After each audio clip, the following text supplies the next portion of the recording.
Welcome to this meeting of Dundee City Council's Scrutiny Committee, which is being held remotely in terms of Section 43 of the Local Governance in Scotland Act 2003.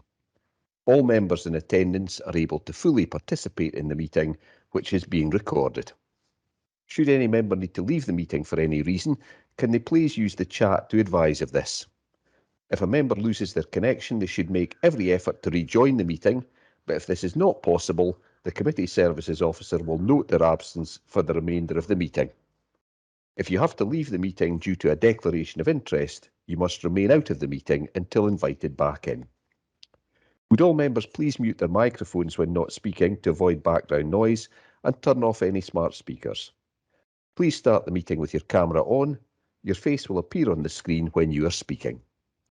If your connection is poor, you may wish to turn off your camera and see if this improves matters. If this doesn't help, you may wish to quickly leave the meeting and rejoin.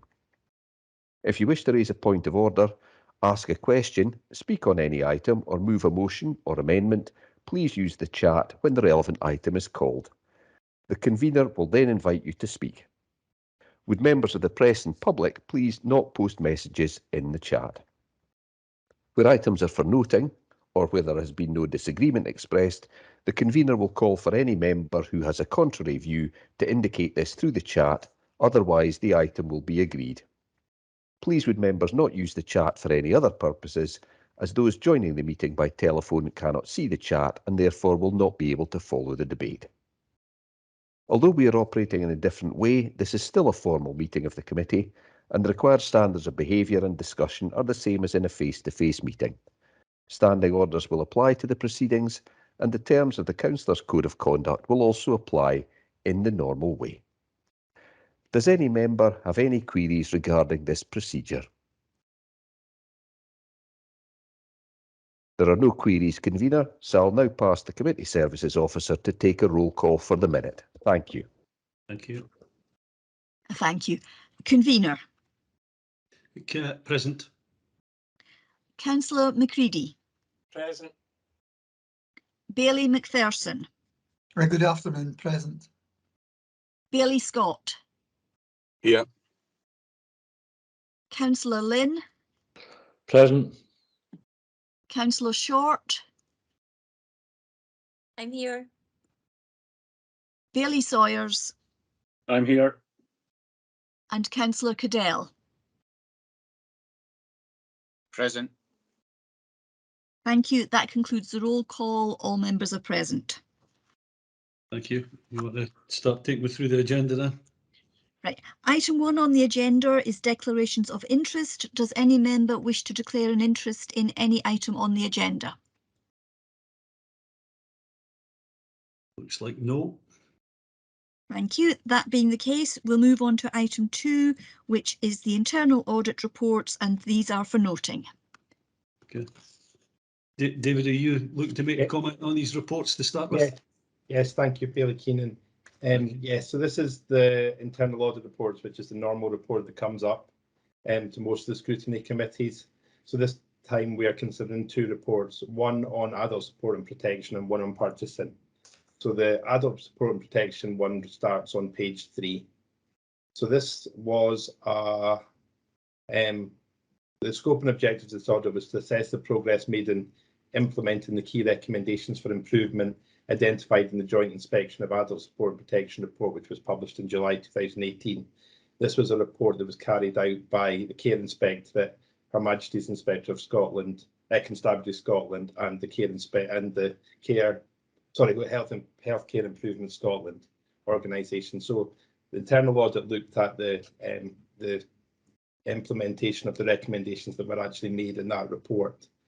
So moving down to the conclusion, our conclusion on this one was that there are some weaknesses in the system. So this was a limited assurance on the recommendations. So all the recommendations were classed as partially completed. So the main areas highlighted in the report. So the Health and Social Care Partnership has partially completed the work on the key processes with limited rollout. However, work is continuing to fully implement these across the adult support and protection. And we've made a recommendation that a formal and regular process review of internal guidance, including the Mosaic guidance, should be carried out under the responsibility of a lead officer. They have also partially completed the rollout of the key processes for the adult support protection on its IT system, the Mosaic system, but feedback hasn't been sought from the system users. So again, we've made a recommendation that formal end user assessments are made and reviews carried out to ensure that the system meets the officer's needs. Moving on to the chronologies process. David, yes. is that moving on to the purchasing one? No.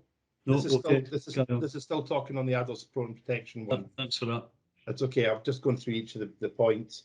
Okay. So the obviously the third point we made was around the appropriate testing and piloting of the updated chronologies process. So again, we've made a recommendation that should be completed and fully implemented.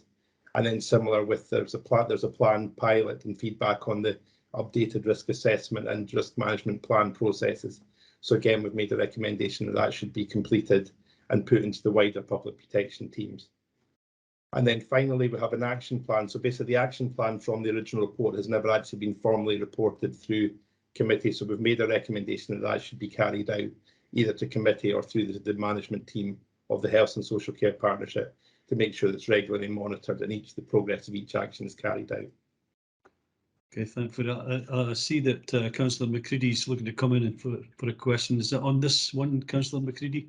Yes, it is, Convener. Okay, thank you. Yeah, I mean, I'm just a little bit concerned, and I'm glad that I was beginning to think that my reading of the report was wrong, but I think Mr. Vernon's just backed up what I said. So this is a report was made in April 2018, so nearly 4 years ago, and it's about adult support and protection, and we're still seeing weaknesses and we're seeing things that haven't been formalised and things like that. Just a little bit concerned that, I think this is an area that we should be taking very seriously. And I think I heard that there's progress being made, but do we need to put, I think we talked about this at one of the last scrutiny committees, do we need to think about putting an end date on some of that progress so that we can actually say, telling us that there's progress is fine, but, should we not, and I know somebody might tell me that there's continual progress and continuous improvement and things like that, but should we not expect a report from 2018 to be kind of signed off, as it were, that we've done the things that we were told to do in 2018? And I know this is an area of business and an area of council service and joint service where things will change on a regular basis and there'll be new understandings, and I get that. So I mean, I suppose two questions really. How do we get the reassurance that this has been taken seriously? Do we need to look at putting timescales on this, particularly if it is going to be, if the action plan is formally reported somewhere? I think that might be helpful. And I suppose secondly is some kind of reassurance that, notwithstanding the things that are being said here, that to some extent the report doesn't necessarily, I mean, the report seems to be about process, which is important, but obviously adult support and protection is presumably about supporting and protecting adults, and is an incredibly important area of business, area of service for the council. So I suppose the other side to that is, I think we need to get the processes right, but I think this committee needs to be reassured that this isn't impacting on service users in any way, shape or form, that people are getting the services that they need, and indeed in this area that they're getting the support and protection that they need. I think that's really important. Thanks, Convener. Thanks for raising these questions. I'll pass you over to Diane McCulloch to give an answer to these. To see your hand up there, Diane. Yes, thank you, Convener. Just a little bit by way of explanation to introduce. So after we had the report, there was an agreement made with the Care Inspectorate that we would take a very different approach to how we developed the work that went around this work, and that we would do that as a whole system, both in terms of children's services, criminal justice and adult services. That informed looking at working with frontline workers to develop the approaches that we would take, the work that would happen and how we would do that. So the Health and Social Care Partnership had a team that looked at risk assessment, children's services, looked at chronologies, audit, and the approach that was there. And we looked at that in the entirety. Now, the work's been completed in children's services in regard to children in chronologies and also the audit plan. We need to transfer that across to the adult services and actually complete that piece of work. Some of the work, for example, in terms of Mosaic, was whole system change in terms of that work as well, but we need to absolutely go out and check. So it was a very different approach, which has ended up being really impeded by the pandemic. Despite that, Councillor McCready, I would agree that there's a real urgency to get those processes signed off and transferred across the whole service so that it's not just one part of the service which is completed and the other hasn't. So the action plan that we've developed in terms of the audit report is giving ourselves some really quite timed scales. I have to say I wrote them just before the latest dringe of the pandemic coming through, but we will be looking to work to those timescales to make sure those processes are in place and actually developed and worked, because it is a case of transferring it across.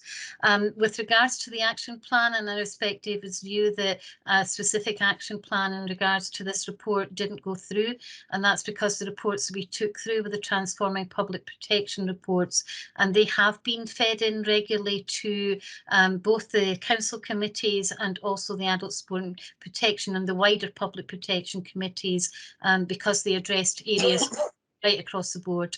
But what we've agreed through the Adult Sport and Protection Committee is that we will actually develop a specific plan that relates to those recommendations and takes that out of the wider plan so that we're reporting directly on that. Your other question was around assurance. Despite the fact that we had these concerns in terms of processes, the report did highlight that actually there weren't concerns in terms of practice and support. So those were happening despite it. What we needed to do was to clarify a number of areas of work. And the report actually happened just after we brought our new IT case recording system, which is why a lot of it is linked to the IT Mosaic work that we needed to get done. So that's been happening in the background while we've been working through this last couple of years. Councillor McCready, you looking to come back in? No, I mean, I think that's helpful. I mean, I think it's interesting, you know, to hear a slight difference of opinion there. But you know, I mean, I do see that it does say that management response is that appropriate action agreed to address the matters raised. So I think that's fine. I think my only other comment would be that, you know, I understand what Ms McCulloch was saying around the pandemic getting in the way of things. My only concern, and I say this gently to all officers, because I've heard it from several people, that, you know, the pandemic began in March 2020. You know, we're talking about a report that was from April 2018, and I've heard it from others about we had a discussion about this at the last committee of how the pandemic had stopped a car parking policy being implemented that had been agreed 2 years before the pandemic had been heard of. So, you know, I think we need to, yes, absolutely take that point on board and absolutely recognise the heroic work of key workers who work for the council. But, you know, I think we need to make sure that we're doing things timeously. Thanks. Okay, I appreciate your comments. I think you're right to point these things out as well.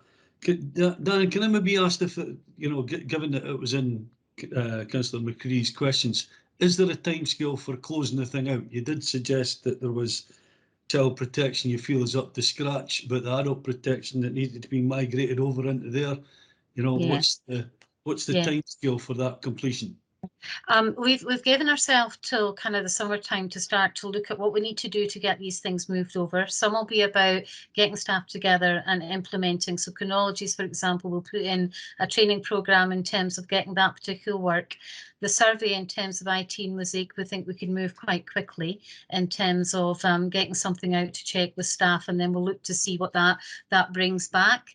So I would say that if I was, sorry, I just only realised that the action plan wasn't attached to the papers, but I mean, I think we would look at about 6 months. Councillor Keenan would be happy to bring back a report in that period of time to say where we are, or anything in between time to give an update.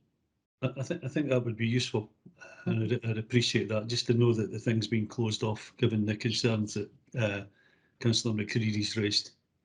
Thank I you. don't see any further questions, and so David, we'll move on to the purchasing report that you've done. Okay, thank you, Bailey Keenan. So yes, this is the second report, which was on the purchasing audit. So this was a review to assess the adequacy and effectiveness of the purchasing controls in place within the council, including the responsibilities and associated authorisation levels and permissions.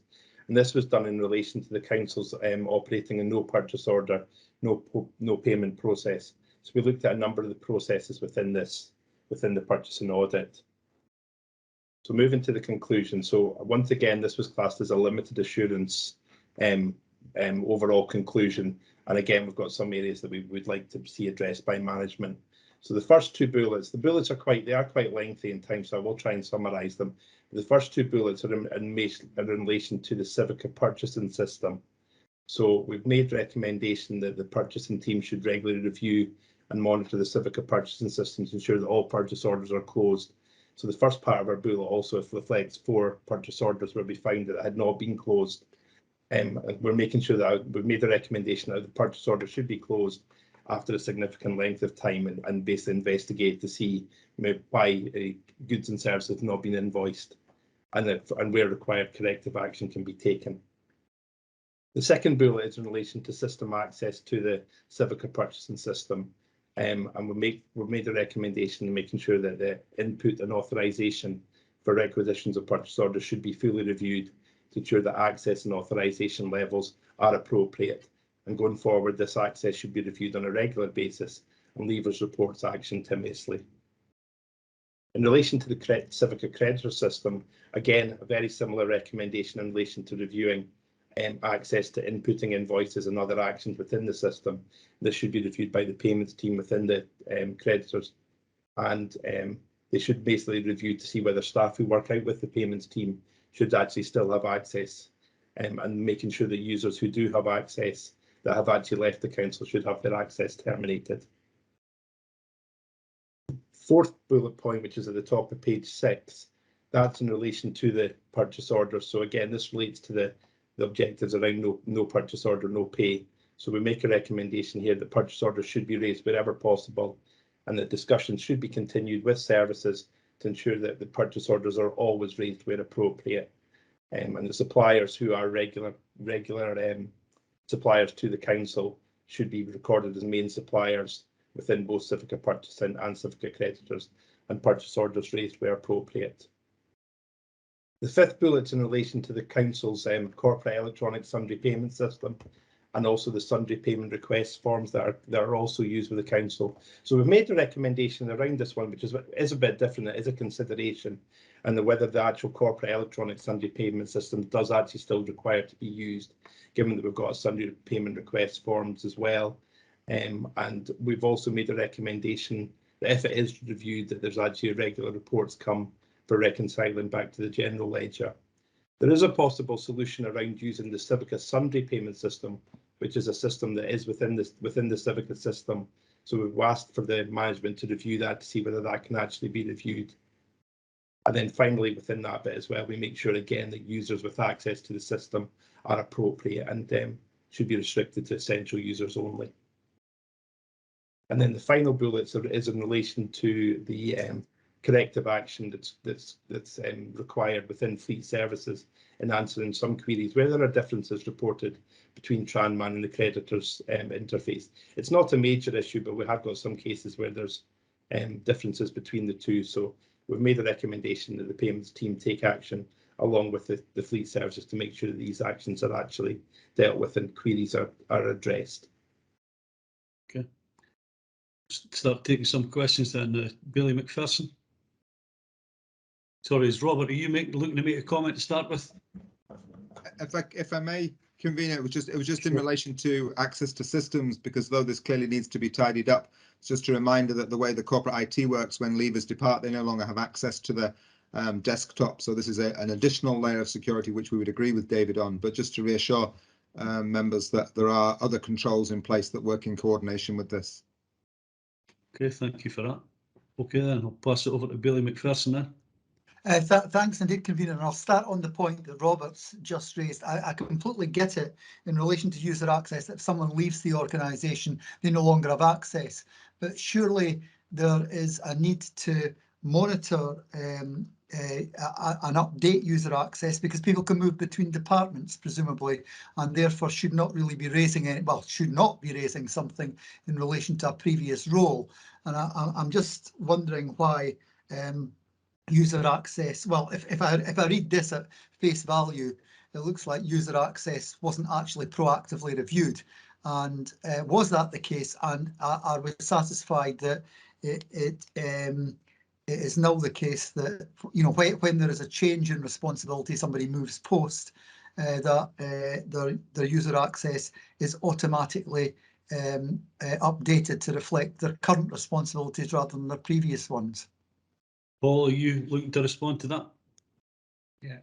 Thank you, Bailey Keane, and thanks for the question, Bailey McPherson. I can confirm that these controls are in place now since the report was issued. That exercise has been complete to review levels of access for all systems users, and there's a further check in place now to review those lists and action them on a monthly basis. And notwithstanding Robert's comment, which is obviously correct in terms of their corporate system access would be disabled if they're a leaver, we will pick up any movers between departments, and we're satisfied that that control's now in place.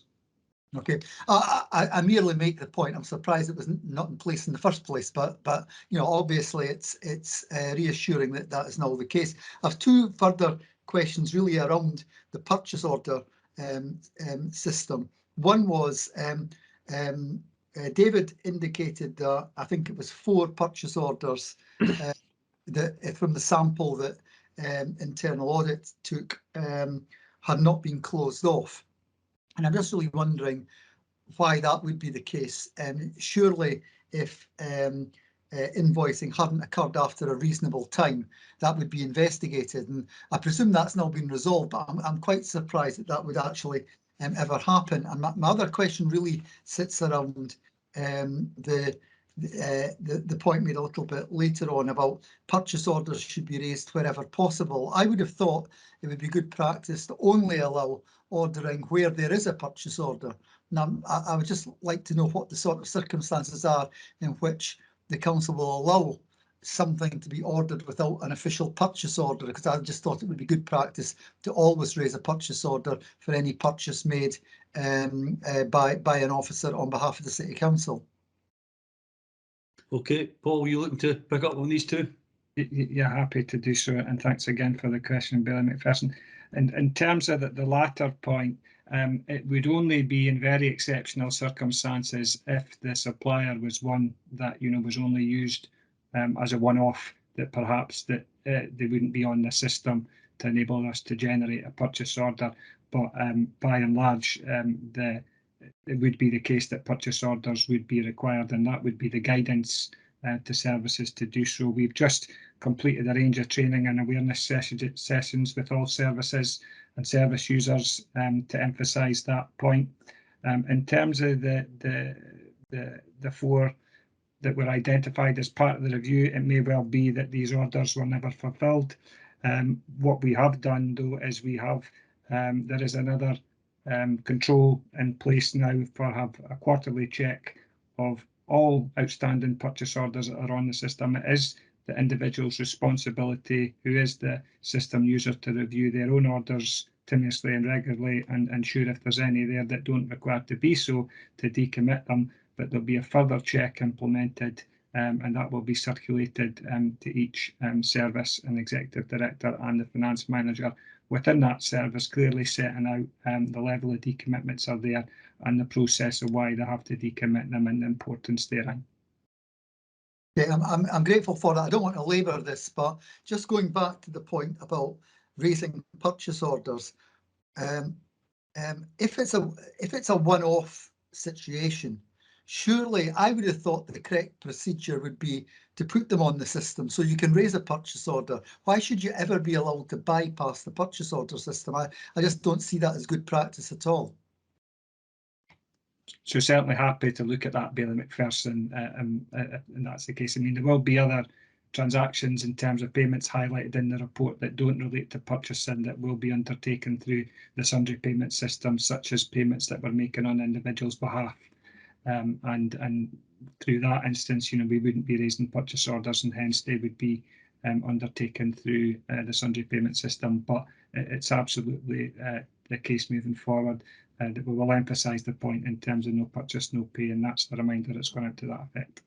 Okay, that's helpful. I would just really, I think it's just good practice to ensure that we raise purchase orders. So, I understand there are some things that go through the system that aren't actually purchasing, goods on behalf of Dundee City Council. Fair enough. But in relation to goods that the City Council is purchasing, or an officer is purchasing on behalf of the City Council, I just feel it's good practice that there should always be a purchase order raised. But I'm grateful for Mr. Thompson's response. Yeah, thank you. Billy Scott. Yeah, thanks. Like Bailey McPherson, I was surprised to see that one of the areas highlighted as needing to be looked at was reviewing those people who have access to input and authorised requisitions, because I thought that was one of the recommendations that came out of the Mark Conway report, and the fact that he had access privileges. And one of the recommendations there was to ensure that we regularly reviewed everybody who had access to import and authorised payments. So I'm disappointed that that's still a recommendation in the report and isn't something that should be happening as a matter of course. My question too I want to ask about is the way sundry payments work, and what's the maximum that can be paid out in one payment for an invoice that's received by way of a sundry payment, and perhaps ask Robert if the intention is to carry out what the recommendation has made, that the sundry payment system be fully taken into the payments team to allow them to do that rather than doing them through the current sundry payments scheme. Thank you. Thanks for that. Is there an officer looking, Paul? Thanks, Paul. Yeah, so Billy Scott, thanks for the question. In relation to the recommendation on the sundry payments, what we're actually looking to achieve is using the Civica sundry payment system, which is a process built into the purchasing system where, similarly to how we raise purchase orders, individuals within each service would have the ability to request a payment, and it would directly go on to their authoriser, who would be their line manager. That line manager would have the appropriate authorisation level to approve that payment. It's slightly different from the current corporate sundry payment system that's there just now, that requires a manual request to be made to the team. Now, that manual request is a manual process, but it's authorised in the same way by individuals' line managers. And in regard to the limit, each manager will have an appropriate limit in terms of what they are authorised to pay, and that's the case. And as I say, majority of these sundry payments, there's not a great number of them. There will be in instances such as, for example, where we undertake appointeeships on behalf of people, and therefore we are making payments on their behalf. So there'll be a lot of payments such as these that will go through the sundry payment system. So they will be authorised through the service and the service line manager in terms of that's an appropriate payment to make, passed to the central department to be done. But moving forward, we would move to do that in a more efficient way, and that would be done online through the Civica system, and discussions are ongoing with Civica to try and implement that process now. Okay, thank you. Okay then, Councillor McCready. Yeah, thanks very much, Convener. I think my question slightly follows on from what Bailey McPherson said, and indeed what Bailey Scott said. I mean, I've got concerns that we are still talking again about about issues around user access to purchasing. I mean, it struck me that the council should have learned what could have been a very expensive lesson from the court case that Bailey Scott mentioned around Mark Conway. Now, I understand that the council recouped quite a lot of the money through insurance, and through a payment from the gambling company, because the gambling commission thought the gambling company had behaved inappropriately. Now, surely after having that warning, as it were, and I think we talked about it extensively at Scrutiny Committee, surely we should have tightened up all those schemes and been very clear that user access to purchasing was an important issue that we needed to tighten up and get right. Because I'm just concerned that I think we recouped most of the money when we in that case, but I'd be slightly worried that an insurance company in the future might say to us, you've had a warning, you were told, you should have thought about this, you haven't tightened up your systems, so why should we be held accountable to pay for things? So I just concerned, I suppose, for a bit of reassurance that the council has learnt lessons from that and is taking all those issues around user access seriously. And again, I think we had this discussion at the time of that previous case. I think also just to continue to raise concerns around a feeling that, that either through fewer staff being around and indeed through some efforts to streamline things by making them more online and things like that, are we actually opening ourselves up for, to more, more opportunities for fraud than might have been the case in the olden days when bits of paper were getting moved around the offices and things like that. I just wonder if we are actually improving the security by using modern technology. Not that I'm arguing against us using modern technology, but I think we absolutely need to be certain that everything that's being bought is appropriate and is being bought for the use of the City Council appropriately. Thanks. Okay, look, the Chief Executive's like to come in and make a response. Thanks, Bailey Keenan, and thanks, Councillor McCready. If I can just come in first to provide a level of assurance, and then I'll pass over to Robert as the Section 95 officer to give Scrutiny assurances that he may want to provide. Recognising the points that are made within the internal report, Paul has outlined the actions that were being taken. It is important for me to stress that we do take those recommendations seriously, and as Paul said, have actioned them. What you'll find is that within the previous fraud report, that a big focus on that was around super user access and about individuals who could start a process in terms of raise an order, approve an order, and approve payment. What David is talking about is in terms of people's access, where they potentially have moved from corporate services to neighbourhood services. All of the work that was done previously about not having super users who could have that end-to-end approval, particularly within the IT system, is in place. And I'd just like to give committee that assurance that that was what was put in place with controls, particularly around segregation of duties. But the point is still valid about people moving between services, but they would not be able to raise a purchase order, approve a purchase order, and then approve a payment, because there would still be controls in place that should mitigate against any future fraud of that same nature happening again. I will pass over, convener, to Robert just to answer the second part of Councillor McCready's question about that transition to more online transactions, and indeed if Robert wants to give any assurance to Scrutiny Committee as the Section 95 officer of the Council. Thanks. Okay, Robert. Thanks, convener. Thanks, Greg. So the position before there are controls, there are established controls that should be working. They weren't being implemented as timeously as we would have wished because of changes in personnel. I'm happy to assure the committee, and Paul's already spoken to this item, that steps have been taken to ensure that those important controls are operating as they should have been operating. So going forward, we've got a robust system. It's obviously a new area for Paul, having come into the post during the course this year, but we've agreed that the priority is to make sure those items are in place, and I'm sure that audit will continue to keep an eye on what's happening in purchasing, but we've already taken steps to address what we thought was the biggest concern in relation to the report. That'll be enough for that, Councillor McCready?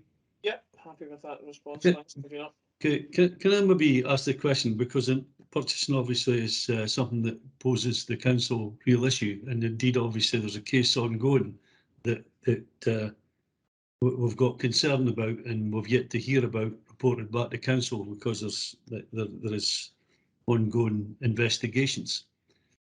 So can I ask about what would be the value of any purchase order that could be raised with a vendor that is not on the approval list, as you are suggesting, that may have went out without a purchase order, you know, because, you know, one of the allegations, well, we might have been buying things because there was a bit of hospitality or whatever involved, or if that was, you know, open to that level of corruption. So, you know, just wondering whether there is any comment there. And what was the sign off on any purchase order?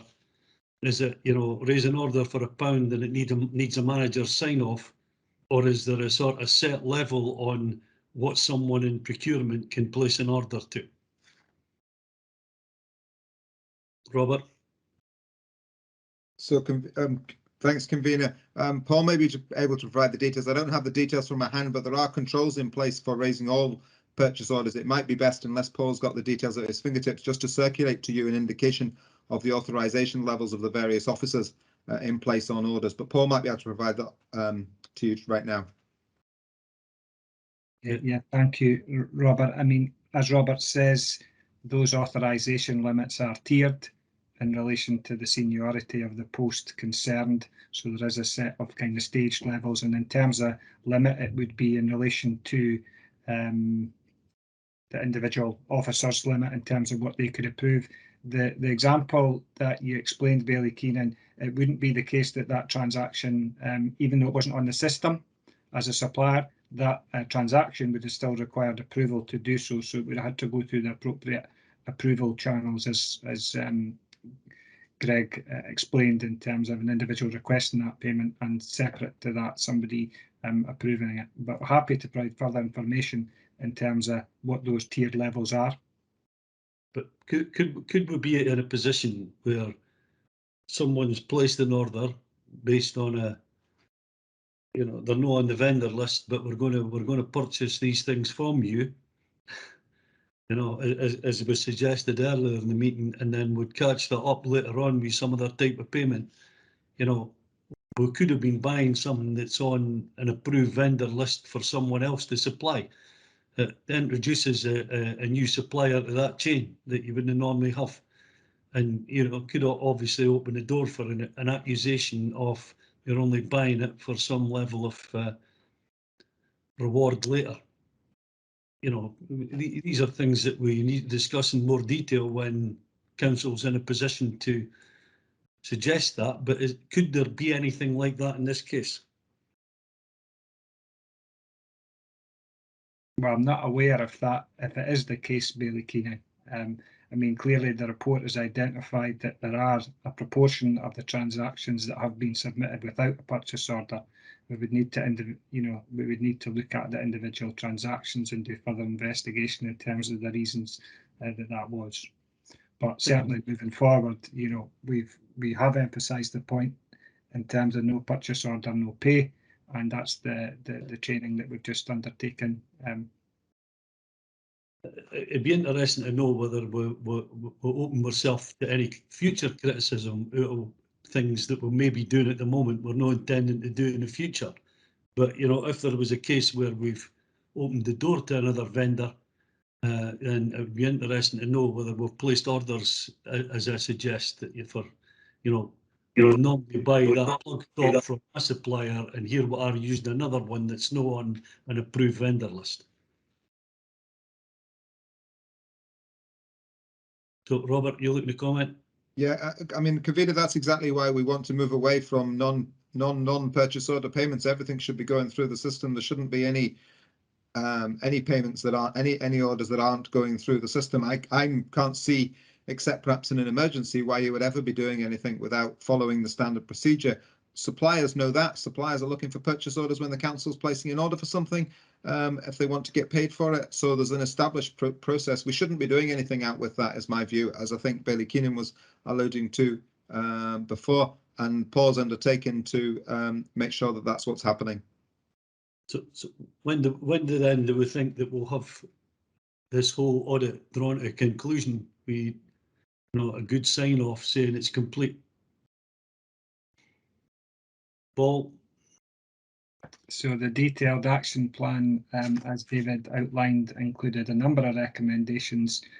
Some of the dates in relation to the review of access rights was at the end of January. As I've confirmed, these exercises and actions have already been undertaken, and the remaining actions, the date in the report is the end of April. So will we get feedback to say that these are complete then?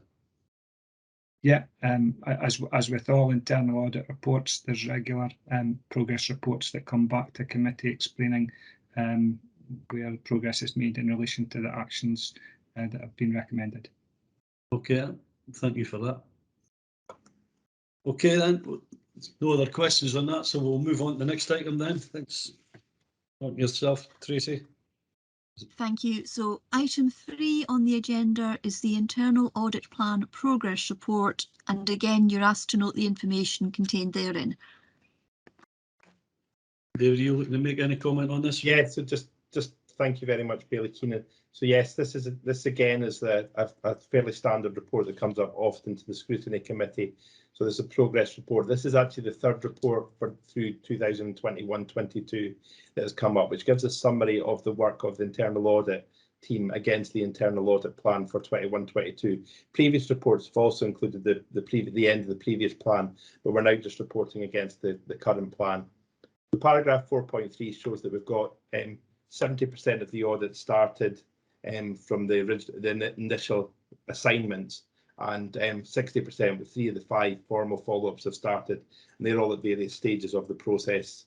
We're working with our co-sourcing partner on delivering them, as well as with the internal audit team, members of my team as well.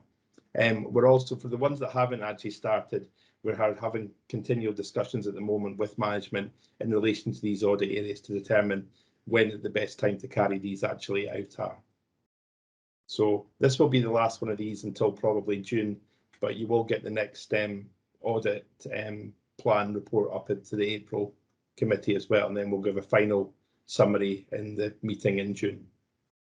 So the appendix, obviously at the bottom of the report, just gives us the various stages of each of these reports. Okay, thank you for that. Bailey McPherson. My question is really about those that have not yet started. I think, am I right in saying there's 9 of these? And I was just really wondering what reassurance we can be given as to how quickly these will. I'm just very conscious of the fact that we're now sitting at the very tail end of the 21-22 financial year, and you'll be into 22-23 work in the near future, David. And I was just really wondering what reassurance we can get in relation to having these commenced and indeed completed as soon as possible. Yeah, thank you, Bailey McPherson. So we are working with the services to determine which ones we can complete before the end of the year. There may be situations that 1 or 2 of them might actually carry forward into the 22-23 audit plan, and that's just really because of the resources within the team and also the requirements of some of the services that have actually not been able to do things. So, for example, the prescribed medication is one of those areas that we're probably looking to carry forward into 22-23, just due to sort of access into some of the establishments around due to the COVID pandemic.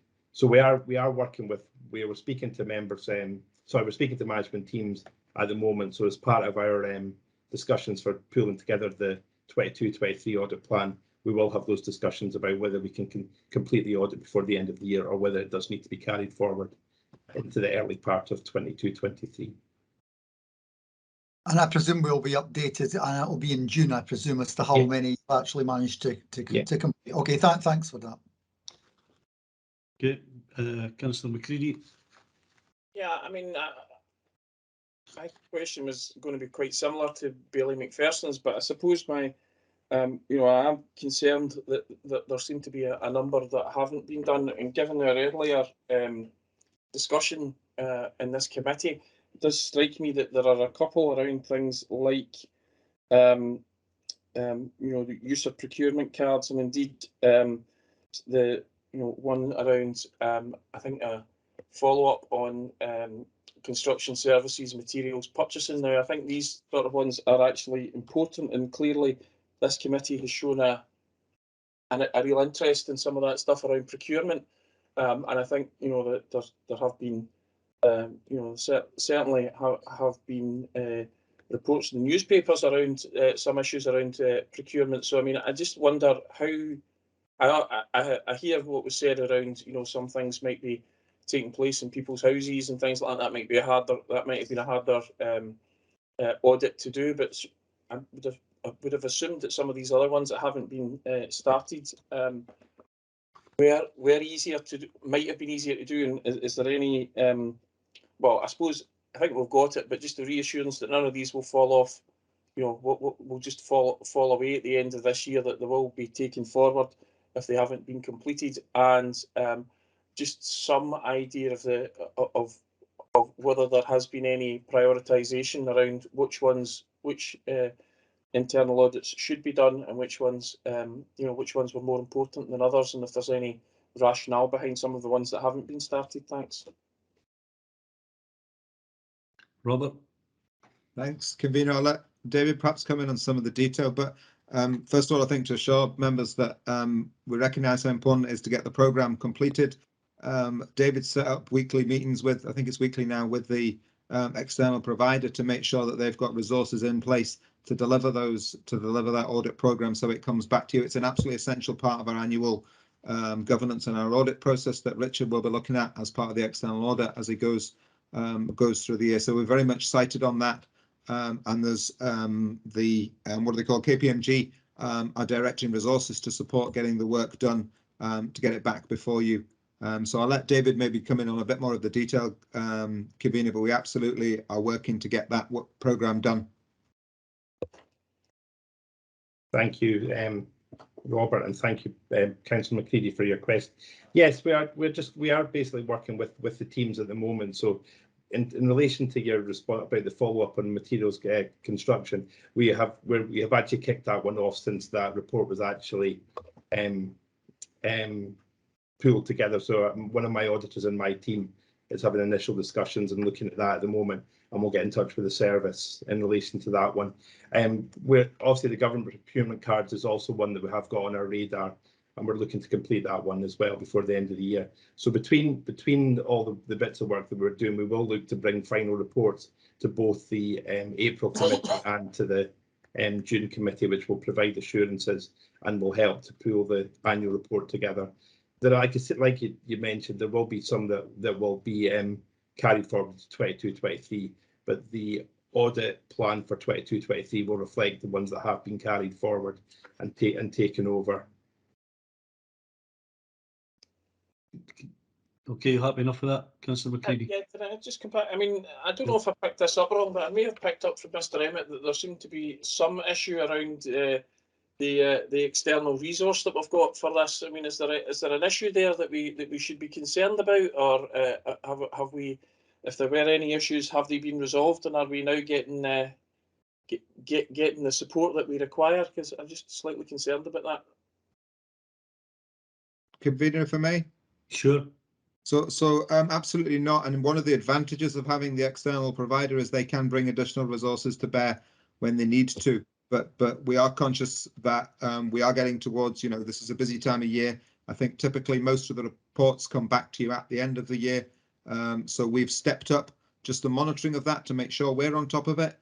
So we can give that assurance to you at the end of the year, Councillor McCready. So we are cited on that. It is an advantage, I think, that KPMG can deploy additional resources to bring all the work to fruition. And we've been working to see how we can make sure we time that so there isn't a bottleneck of a whole pile of reports coming back through David at the end. So that's why he's keeping on top of it at the moment. Okay, thanks very much. Okay, Councillor Short. I was just a tiny little comment just to remember the backdrop of some of the things that have happened behind this report coming through to us, because not only have you had a major staff change, but I think it was at 4.3 billion that was written off by the Treasury because of fraud when it came to business loans and things. And if I remember correctly, a lot of what the scrutiny team were doing was actually ensuring that we had lots of safeguards in place. So I think we sometimes forget just what we've been living through, and just it's become history while we're still in that period. So just reminding everybody that we can't always say that a great job was done and then look back and think, well, why weren't you doing it quick enough and things. That was all. It's just my wee sparkling of fairy dust again. You know how I love to do that, convener. You sure do. Not sure it's landing though. It'll be landing where it's meant. You keep throwing it out though, by all means. Can I maybe make a comment? And it's in relation to the prescribed medications, and given that that's going to slip, and wondering whether officers could take that and have a sort of serious look at it. It comes up on the next report we're about to look at, and it's came up time and time again on reports where we're in charge of dishing out medications. And I say it for the point of view of some years back, a member of my family was describing a medication for a general practitioner, and only later that week when we went to see a consultant, the consultant said, stop taking that medication immediately. The damage that we can do to you through medications that we can prescribe can do some amount of damage. So, you know, I think there is a real risk for council to have left that sitting and drifting on, especially when it's been picked up in many other audits across, you know, and the next report we'll look at is effectively a good report. It's slightly marred by that. And I think that people in a pandemic are trying to do the best they can. But, you know, I asked officers to have a serious look at how they take that forward and address it. So if I can leave it at that. There's no other comments, so we'll move on to the next item. That takes us on to the final item, item 4, the external inspection report for Fairbairn Street Children's House. Okay, so someone looking to take me through this, is it Mrs. May? Yeah, thanks, convener, and good afternoon, everyone. I'll start and just say that I'm delighted to be able to introduce a really positive report on the inspection of Fairbairn Street Children's House. The Care Inspectorate carried out this inspection back in October 21 when we were still in the midst of the pandemic, so worthy of note, I think, considering the positive findings during that time. I have on the call, as you can see, our Head of Children's Services, Glenn Lloyd, and also Mark McCauley, our Manager for our Children's Houses. So I'm going to hand over to Glenn to share more detail, and between us we will all answer your questions. Thank you, convener, and thanks, Glenn. Cheers. Glenn. Thank you, convener, and thank you, Audrey. And only to add to what Audrey's already said is that you can see from the report that obviously this is the first inspection that's been carried out since the pandemic started. But despite the many challenges of the pandemic, we're pleased to note that the House has retained the good grades across all 3 categories inspected. Clearly as well, you can see from the report that they're very positive about the quality of relationships, the standards of care, the fact that the children and people are kept safe in the houses as well. But there are 3 areas for improvement. You've pointed out one just there, Bailey Keenan, in relation to the dispensation of medication. We've summarised the 3 areas. We've also given a brief summary of what we've done or are in the process of doing in relation to each. As Audrey says, Mark is here to give a little bit more of an explanation of that in terms of the detail. And if it's okay, I'll invite Mark in just to give a very brief summary of what we've done and what we're doing. Okay, thanks. Mark. Thank you, Glenn. Yeah, like Glenn says, it was quite a positive report, and there were 3 areas requiring 3 areas for improvement noted. And I note the convener's comments about the administering of medication, but I would just like to point out that in this particular incident, it was a one-off error in judgment. It was human error. It wasn't something that happened over a prolonged period. So immediately when it happened, the staff consulted with NHS 24 and indeed made a notification to the Care Inspectorate. So There was no lasting damage or any long-term effect on the young persons involved. That said, though, we've took action on that immediately, and what we've done is we've appointed a lead medication officer, a senior social care officer from our house, to take control of the medication, the training and the learning from it.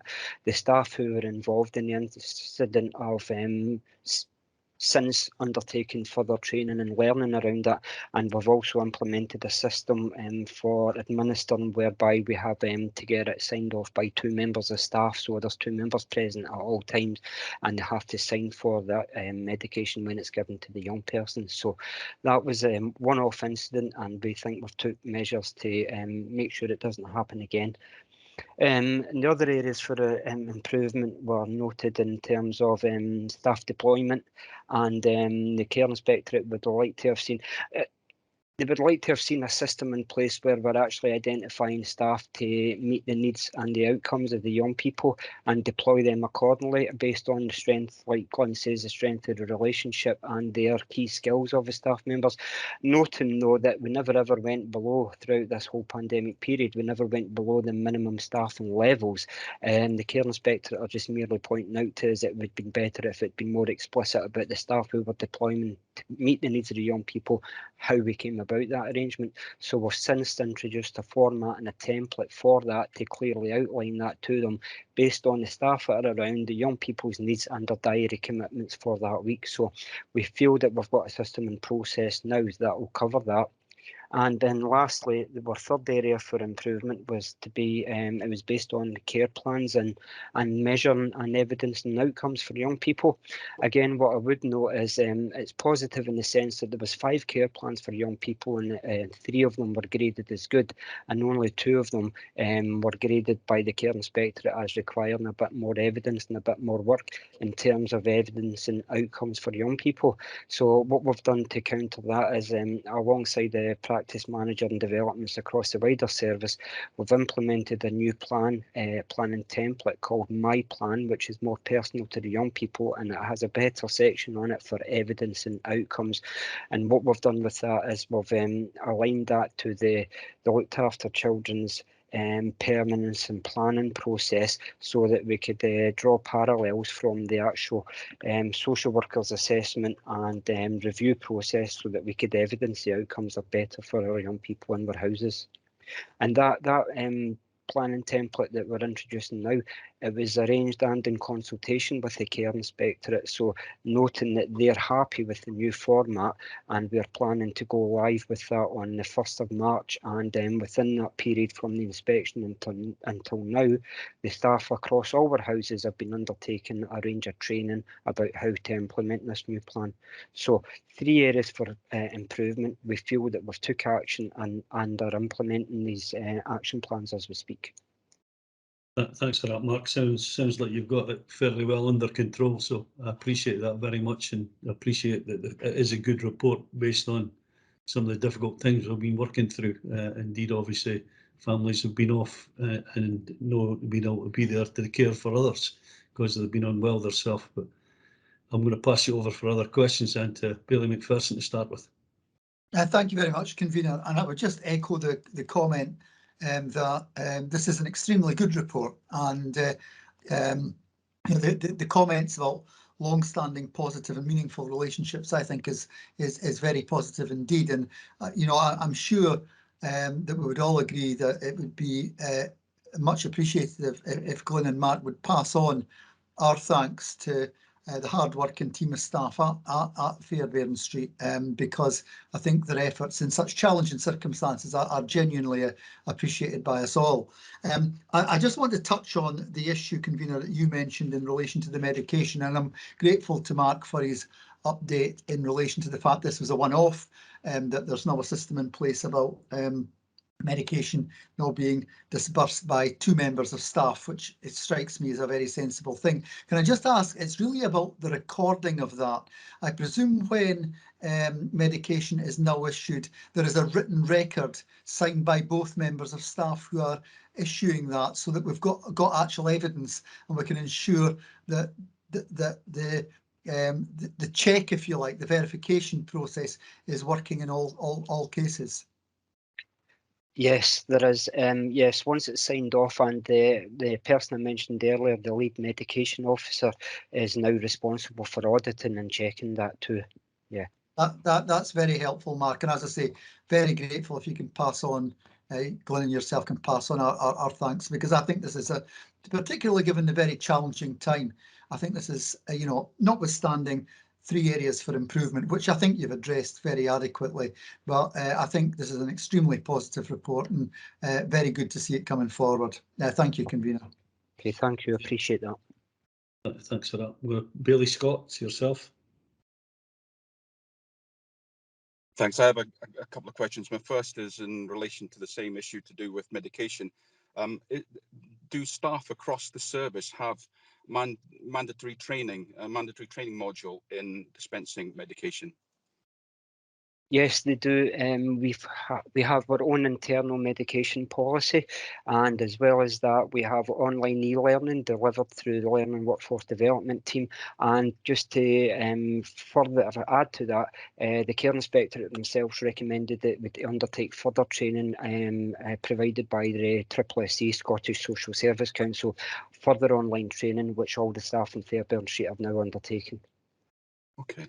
Thanks. My other question was to do with something that was mentioned in the body of the inspection report, where it says that some staff are not readily able to identify training in trauma.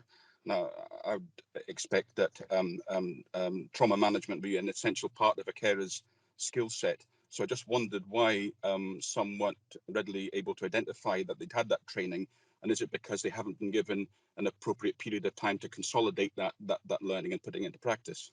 Yes, it is, Bailey Scott, thank you. The staff in question that were spoken to were relatively new members of staff. We have in place across our system training and learning delivered by Dundee Educational Psychology Services through the educational links that we have. And we undertook a series of training in the pre-pandemic, which all core staff undertook in terms of nurture and trauma-informed practice. However, the staff that I spoke to on this particular inspection hadn't received that training yet because they were new to the service, and indeed because there are limitations of training being delivered due to the pandemic. Okay, thanks. And is that type of training one-off training, or is it an annual refresh that needs to be done? It is an annual refresh, and very interestingly, we had the meeting with Dundee Educational Psychologists on Friday the last week there, and we've got a new training programme looking to be refreshed across all our houses in the very near future. Okay, that's brilliant. Thank you very much. Thank you. Okay, got it well covered there, Mark, that's for sure. Thank you. Well done to yourself and your staff. Thanks. Okay, is that the meeting finished? Okay, I'll wish you all well then, and we'll see you the next time there's a scrutiny committee. Cheers. Thanks, Dave. Bye. Bye now. Thank you. Thank you. Bye. Thank you.